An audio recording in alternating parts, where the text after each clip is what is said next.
زندگی کے سفر میں کبھی کبھی ایسے موڑ بھی آتے ہیں جہاں محنت اور ڈگریاں ہار جاتی ہے، قسمت اور دعائیں جیت جاتی ہے۔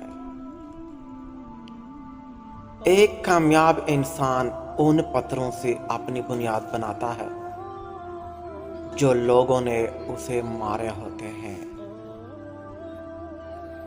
آپ کے وہ الفاظ بھی تحفہ ہے جو دوسروں کو آگے بڑھانے کا حوصلہ دیتے ہیں۔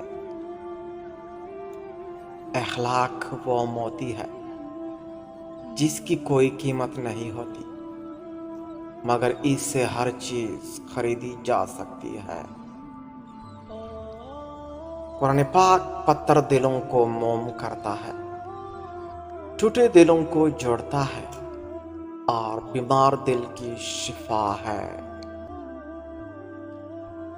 اللہ تعالیٰ کو سب جگہوں سے زیادہ محبوب مساجد ہے اور سب سے زیادہ ناپسندیدہ جگہ بازار ہے۔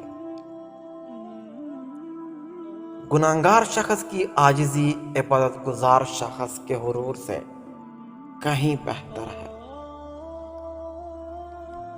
نیکیوں پر غور و فکر نیکیوں کو ترغیب دیتا ہے اور گناہوں پر پشیمانی گناہ چھوڑنے پر آمادہ کرتی ہے۔ گناہوں کو آسان سمجھنے سے پرہیز کرو، کیونکہ گناہ تمہیں دنیا میں ذلت و خواری کا لباس پہنا دیں گے اور آخرت میں خدا کے عذاب کا لباس پہنا دیں گے۔